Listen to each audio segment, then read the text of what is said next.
Jadi gue jual di sana itu satu batang $1. Bayangin aja cuannya segimana banyak. Nah disitulah ngumpul duit. Akhirnya gue bisa beli kamera. Ketika kita bicara konteksnya travel fotografi, dokumentari misalnya, itu it's not just about photography itself gitu loh. Fotografi itu menjadi porsi yang paling kecil. Kesalahan atau misstep-nya utamanya ada datang dari pemilihan waktu, pemilihan gear. Yang mahal itu yang momen yang kita benar-benar kita lihat, nggak direkam. Just kita bisa sebagai fotografer kita bisa merelakan momen itu just lewat. 35, 85. Sebenarnya dua lensa itu bagi gue bisa hidup.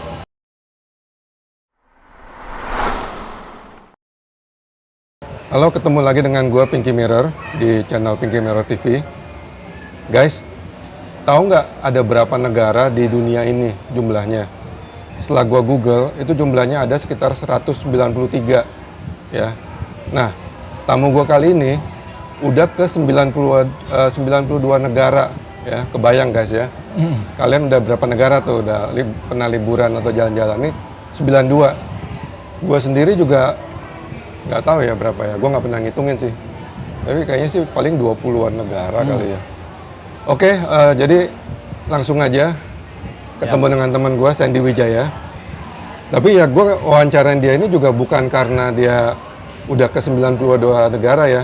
Tapi lebih karena memang gue ngamatin foto-foto dia memang ada kedalaman tersendiri yang bisa gue dapetin dari foto-foto itu. Ya, jadi bukan karena 92 negara.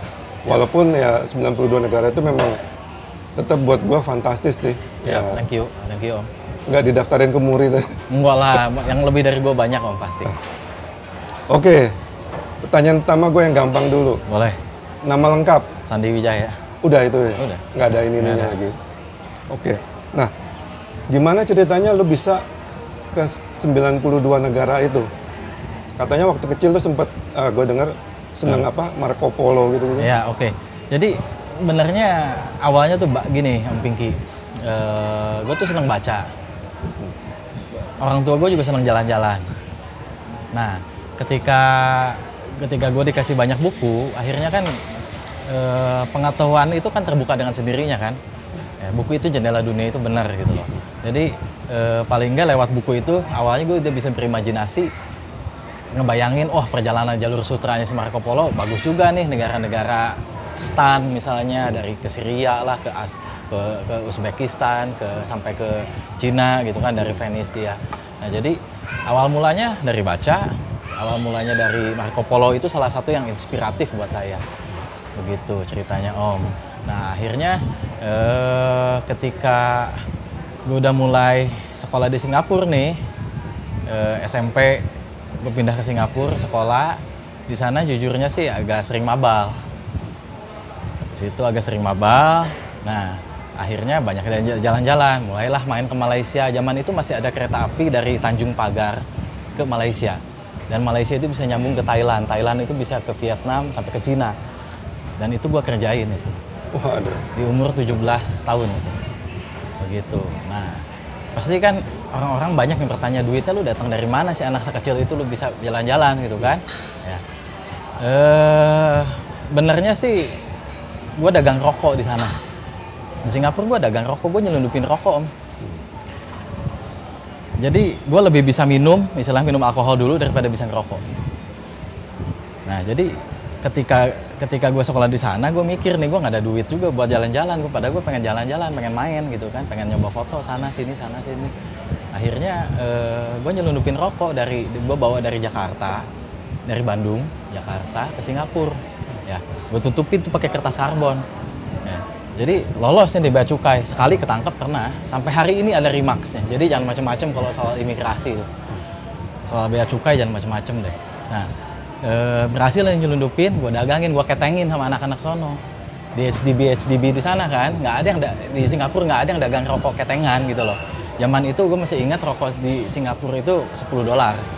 $10 itu zaman dolar masih dolar Singapura ke rupiah itu masih 4.500 sampai goceng lah. Ya. Jadi gue jual di sana itu satu batang $1. Bayangin aja cuannya segimana banyak. Nah disitulah ngumpul duit. Akhirnya gue bisa beli kamera. lebih bagus lagi, bisa nabung buat beli lensa, bisa jalan-jalan. Nah di situ awalnya Om Pinky.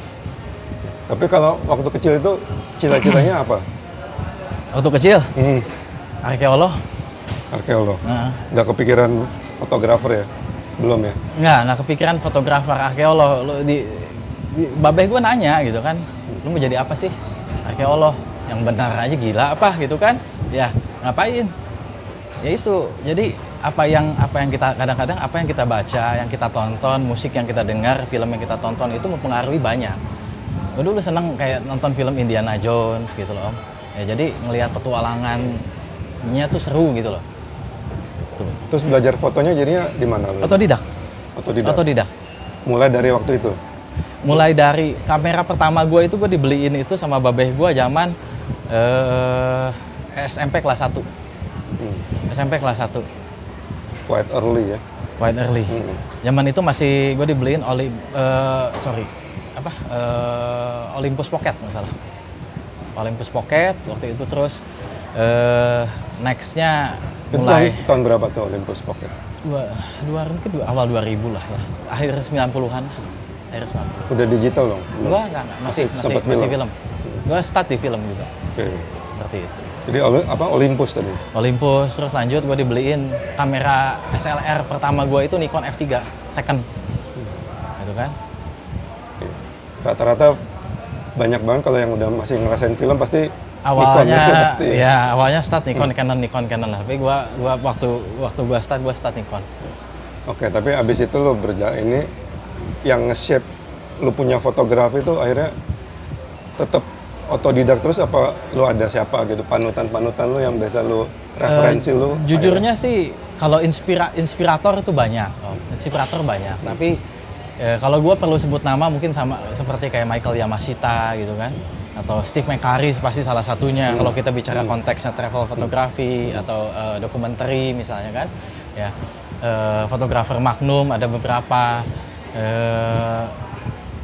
Mereka ngasih saya itu apa ya jajanan visual. Oh ke ya, misalnya Yamashita, misalnya ke mana Jalur Sutra, dia ngerjain Jalur Sutra loh.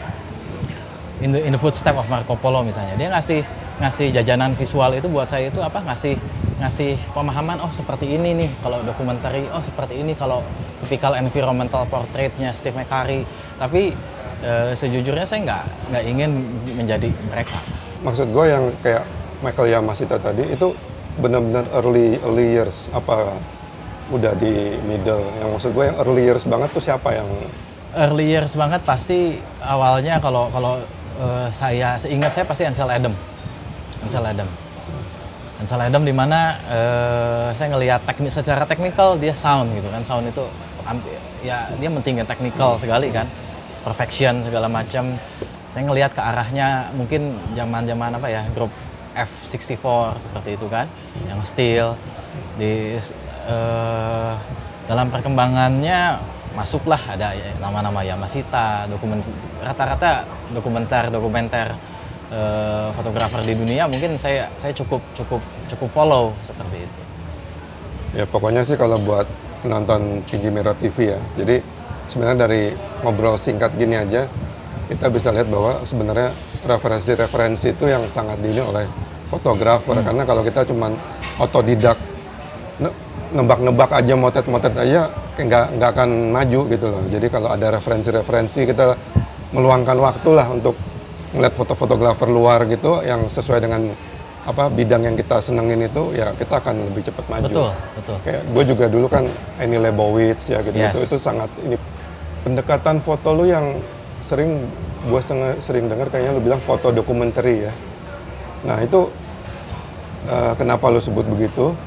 Sama apa lu memang punya basic jurnalistik sehingga lu memasukkan, karena foto dokumenter itu menurut gue sangat dekat dengan jurnalistik gitu loh. Apa lu ada basic jurnalistik juga? Nggak ada. Basic jurnalistik sih nggak ada sih Om. Sebenarnya kalau bisa dibilang begini, ketika saya melakukan misalnya apa ya tour, ketika saya bawa orang-orang, ketika saya lagi dalam konteksnya profesional, saya coba leburkan, saya nggak coba melihat itu adanya genre di sana. Jadi saya coba leburin. Di sana kadang-kadang ada konseptual, ada portrait, ada dokumenterinya, ada streetnya, ada arsitekturnya, ada landscape-nya, bervariasi. Tapi kalau preference saya sendiri itu pasti masuk di si dokumenter itu. Kalau pendekatan dokumenter yang saya coba lakuin ya di mana nggak sifatnya terlalu jurnalistik sih sebenarnya, nggak mengangkat sesuatu yang benar-benar faktual sekali, nggak. Mungkin lebih ke mengangkat satu kondisi tertentu, satu situasi tertentu, culture tertentu misalkan, seperti itu. Ya bisa dibilang lebih kayak feature fotografi nggak sih? Feature bisa, Iya, bisa, kan? bisa, betul. Negara yang pertama lo foto secara serius, ingat? Sebenarnya kalau secara negara pasti kalau kita bicara region itu China, Om. Tapi China, cuman kalau di part of China itu kan banyak sekali. Saya masuknya lebih fokus banyak di Tibet sama Xinjiang. Itu. Nah, terus bagaimana kalau dengan di Indonesia? Apa lu udah keliling Indonesia juga apa? Di Indonesia cukup keliling, tapi saya nggak begitu explore sampai mendalam. Kenapa kayak gitu? Pertama begini, mungkin ketertarikan saya sama apa ya? Ada dua topik utama di hidup saya yang dalam konteks fotografi yang saya cukup menarik itu Silk Road, jalur sutra, dan Himalaya. Kalau buat saya seperti itu. Jadi saya nggak terlalu banyak spend waktu untuk explore yang lain-lainnya, tapi saya cukup fokus di dua tempat itu. Maksudnya dua konteks itu, begitu. Jadi alasannya banyak sih teman-teman yang cukup sering banyak yang nanya misalnya, Sang kenapa sih lu nggak explore Indonesia gitu kan? Indonesia emang kurang bagus apa? Culture segitu banyaknya, ya bahasa aja sampai 400-500 lebih dialek yang berbeda gitu kan? Kurang apa Indonesia? Alam begitu luar biasanya, ya. Tapi ya bukan artinya nggak menghargai Indonesia, bukan nggak nasionalis, tapi mungkin ketertarikan saya di tempat lain, seperti itu. Balik ke yang 92 negara, bisa lu ceritain secara singkat nggak? Jadi gimana end up-nya ke 92 negara gitu kan? Awalnya pasti 1-2 negara, 3 negara, 4 negara awal gitu ya. Wajar lah, sampai 10 negara gue rasa banyak orang yang ini misalnya, tapi akhirnya sampai ke 92 itu gimana ceritanya? Apa akhirnya diniatin, kayaknya gue harus banyak negara apa gimana gitu? Sebenarnya harus banyak negara enggak. Saya nggak mentargetkan jumlah negara, jumlah tempat yang saya kunjungin saya nggak pernah mentargetkan itu. Jadi bukan target utama saya untuk quantity, ya, tapi memang tempat yang saya datengin itu tempat yang dicocok dengan hati saya, yang saya senengin nih. Misalnya Meksiko gitu kan, Peru atau Maroko misalnya. Ada sesuatu hal yang secara backgroundnya itu udah menarik dulu. Background itu apa? Salah satunya history, sejarah, culture. That's why Om Pinky mungkin kalau saya boleh cerita dikit, dimana ketika kita bicara konteksnya travel fotografi, documentary misalnya, itu it's not just about photography itself gitu loh. Fotografi itu menjadi porsi yang paling kecil. Akhirnya, by the end of the day, fotografi itu mungkin ya 15-20% lah max. Sisanya itu bagaimana kita mempelajari sejarahnya itu, budayanya. Itu Kekayaan batin ya? Yes, itu yang jauh lebih menarik gitu loh. Ya, dan disitulah esensinya di situ. Ya. Yang lebih banyak dibandingkan saya tentang jumlah negara itu banyak di Indonesia luar biasa. Saya yakin banyak sekali. Ya, entah itu mungkin just traveler, entah itu fotografer lain, banyak. Ya, mungkin entah mereka nggak menghitung atau juga nggak mempublikasikannya. Ya, tapi kalau balik ke bagaimana end up bisa 95 negara, yaitu tadi ketika udah nyampe Meksiko misalnya, tanggung deh ngelihat ke Kuba atau ke Ekuador atau ke Costa Rica udah dekat nih, ya udahlah daripada flight jauh, udah cukup mahal harganya, ya udah deh spend lagi beberapa waktu atau spend lagi sedikit budget tambahan untuk ke sana, begitu. Terus kalau dibilang, jadi dari 92 negara, pokoknya dari perjalanan lu selama ini, kira-kira kota apa yang paling kangenin? Yang dikit-dikit lu kayaknya pengen kesana. Buat saya cuma ada satu tempat Om, Tibet. Nggak ada lagi.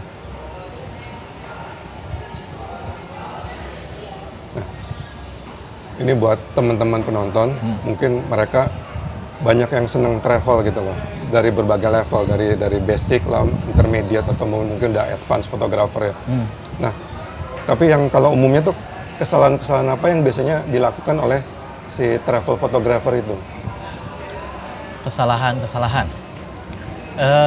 Basic sebenarnya Om, basic.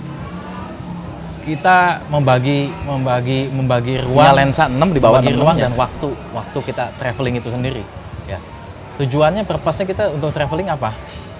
Foto atau laser, atau buat apa? Pelesir lah istilahnya, jalan-jalan, tamasya gitu kan.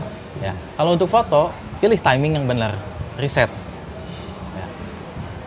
Kalau untuk tamasya, oke, riset perlulah. Kita tahu harus kapan waktunya yang enak yang datang segala macam. Ya. Tapi nggak se-urgent untuk ketika kita kita pergi ke satu tempat itu untuk memotret gitu loh. Jadi ketika banyak kesalahan atau misstep-nya utamanya ada datang dari pemilihan waktu, pemilihan gear. Ya.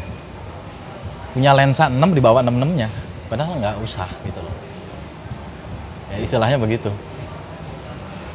Tadi ngomong soal riset, nah kira-kira kalau lu risetnya apa ya sebelum berangkat tuh biasanya apa risetnya? Konteksnya beda. Ketika saya solo traveling atau paling nggak dengan cewek saya, atau ketika konteksnya profesional, ketika saya bawa tour itu beda lagi. Ya, jadi ketika saya misalnya solo traveling, itu saya jauh lebih fleksibel. Saya nggak pernah beli tiket pulang dulu. Biasanya seperti itu, kecuali diharuskan di negara-negara tertentu harus punya tiket pulang, oke beli gitu kan. Tapi kalau enggak saya nggak beli dulu. Ya, jadi ketika saya harus riset, saya pasti meriset waktu terbaik apa, transportnya gimana, ya, customnya seperti apa, custom tuh kebiasaan di sana, adat istiadat seperti apa, ya. Itu yang banyak yang hidden knowledge-nya di situ, Om Pinky. Ya. Kalau kita cuma baca travel guide di mana, di Lonely Planet gitu kan, kalau nggak di Google, di YouTube, itu just kulit arinya. Tapi kita kalau mau benar dapat foto, istilahnya kalau kita memang niat mencari foto, ya baca buku. Gue baca Lonely Planet aja males ketebal-tebal gini. Yes. Kadang-kadang ini. Yes. Jadi karena memang itu gue tahu banget, maksudnya mungkin passion gue bukan di situ gitu kan. Ketika itu passion kita, lo mau tebal apa juga pasti lo baca dengan tenang gitu loh ini. Yes. Nah tapi tadi gue lanjut sedikit dari yang lo bilang tadi, lo pergi dengan nggak beli tiket pulang. Jadi lo udah planning untuk unlimited time going gitu apa gimana? Kalau solo traveling Om, itu kan waktu jauh lebih fleksibel kan. Ya memang punya target budget lah utamanya kan. Utamanya ada target budget. Dan target waktu tertentu lah, misalnya ya udahlah kurang lebih 3 minggu deh, gitu kan? Ya, kenapa nggak beli tiket pulang dulu? Takutnya begini, andaikan saya harus stay lagi di kota A, misalnya di tempat A, tambah lagi 2 hari, 3 hari, ya, cuaca kurang bagus lah, atau ada sesuatu hal yang nggak pas lah, gitu kan? Ya, contingency plan, backup plan itu harus ada, ya. Tapi bukan artinya backup plan itu buat teman-teman semua. Bukan artinya harus nggak beli tiket pulang gitu loh, tapi ya dipikirkan secara masak gitu loh, secara matang. Lo pernah nggak sih ke luar negeri tapi nggak mau motret serius gitu, kayak jalan-jalan aja? Baru di UK kemarin, bulan April kemarin pas gua nganter cewek gua ke London. Jalan-jalan doang gitu. Just jalan-jalan. Foto-foto seadanya aja. Gitu. Seadanya aja, just ya motretin dia lah gitu kan. Tapi ya kadang-kadang satu sisi ya gatal pengen motret gitu kan. Nggak bisa dilepasin lah Om lah. Mau gimana juga, kita nggak bisa naif jadi seorang fotografer. Karena mata kita kan udah terbiasa melihat kan. Ketika melihat lighting bagus, ketika melihat momen bagus, aduh gitu kan, pasti. Tapi ya kadang-kadang kita perlu apa ya. Gue jadi ingat kutipannya di film Walter Mitty. Jadi ada di satu scene di menjelang akhir, yang mahal itu sebenarnya Om Pinky yang kita lihat, bukan yang kita ambil sebenarnya. Yang mahal itu yang momen yang kita benar-benar kita lihat, nggak direkam. Just kita bisa sebagai fotografer kita bisa merelakan momen itu just lewat. Itu susah itu. Itu susah. Oke. Sekarang ke style lu motret. Gue pengen tahu lu kalau motret gitu yang serius nih, lu bawa 2 body, maksudnya berapa body? Terus apa langsung maksudnya lu bawa pegang dua-duanya apa gimana? Apa Depends on. lensa-lensanya gimana cara ini pemilihan lu? Depends on. Kalau gue jauh lebih senang pakai lensa fix. Preference buat gue sendiri ya. Berapa? 35 mili? 35. Standar 35 gitu kan. Jadi kalau berpergian gue pasti 35 udah pasti itu. Wajib itu. Ya. 35 85. Sebenarnya 2 lensa itu bagi gue bisa hidup. Tapi untuk ya itulah tadi. Jadi nggak bisa gue memaksakan ke preference gue untuk semua teman-teman kan. Untuk apalagi untuk peserta tour misalnya nggak bisa. Jadi kalau gue rekomendasi bawalah secukupnya misalnya. Tapi kalau balik ke apa sih yang urgent apa sih kita harus memotret kalau gue lagi serius ya gue just 35 85. That's all. Apakah lu banyak motret dengan f-nya 1,4 itu? Depends juga. Jadi nggak selalu kita punya lensa 1.4 itu kita pakai selalu exactly semua frame 1,4 atau f1.8, f2 gitu enggak. It depends on. Jadi ketika kita melihat scene ya kita pengen bikin fotonya berceritanya apa, intentionnya apa. Kalau intentionnya purely bokeh ya silahkan gitu kan. Tapi kalau kadang kita kan butuh kedalaman butuh kedalaman cerita gitu loh, bukan layeringnya, tapi kedalaman ceritanya nggak cuma ditampilkan manisnya bokeh. Kadang kita saya pakai 4, 5, 6, depends on.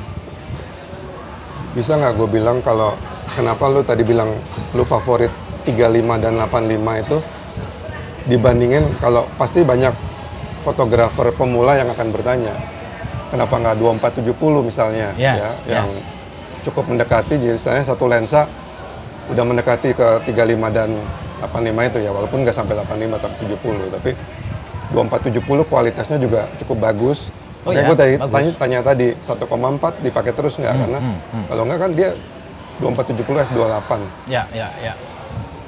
Tapi menurut gue jawabannya adalah mungkin karena dengan ada fix itu lu akan jadi nggak males untuk mencari ini. Bener nggak kayak gitu? Setuju banget. Modal utama memotret kalau ketika kita bicara landscape, kita bicara konteksnya dokumenter, travel, modal utamanya dengkul. Bukan zoomnya. Ya. Zoom lens is good lens, yes, gitu kan apalagi dengan kualitas zaman sekarang, iya, nggak usah diperdebatkan itu. Bagus pasti, tapi di satu sisi ketika kita menggunakan zoom lens, seringkali kita dimanjakan. Nggak mau move. Diam aja di situ, di zoom juga bisa kok. Bahkan nggak mau bergerak. Kalau buat saya motret itu kayak petinju, Om. Kadang kita harus tegak nunduk, kadang kita harus begini, kadang harus begini ke atas, kiri, kanan. Jadi ya kalau kita diam terus begini ya kena terus dong tonjokannya orang gitu kan, istilahnya begitu. Ya kita harus move. Ya. Dan fix itu bisa mengajarkan kita itu. Ya sebenarnya nggak jauh dengan bidang yang gue gelutin kan lebih saya fashion ya. Sebenarnya sama aja. Gue kalau ngajar juga udah model di depan kita, jangan kita udah kayaknya angle bawah bagus nih, udah diem aja gini. Iya. Kalau kita ke kanan dikit, ke kiri dikit, beda. Nah, betul. Jadi sebenarnya nggak terlalu beda. Cuman sorry tadi yang jadi lu jalan bawa langsung lu 2 kamera gitu apa? Keluarnya cuma 1 apa? Biasanya saya 1. Biasa saya 1. Tapi backup saya pasti bawa. Dibawa, tapi yang dipegang cuma 1. Ketika saya butuh 2, misalnya ketika motret festival gitu kan, atau ya festival budaya gitu kan, yang momen hektik di mana saya butuh medium lens dan tele lens gitu kan, saya 2. 3585. 3585 atau ketika pakai mirrorless misalnya 7200 misalnya seperti itu. Depends. Tergantung kondisi lah, semuanya tergantung kondisi di lapangan.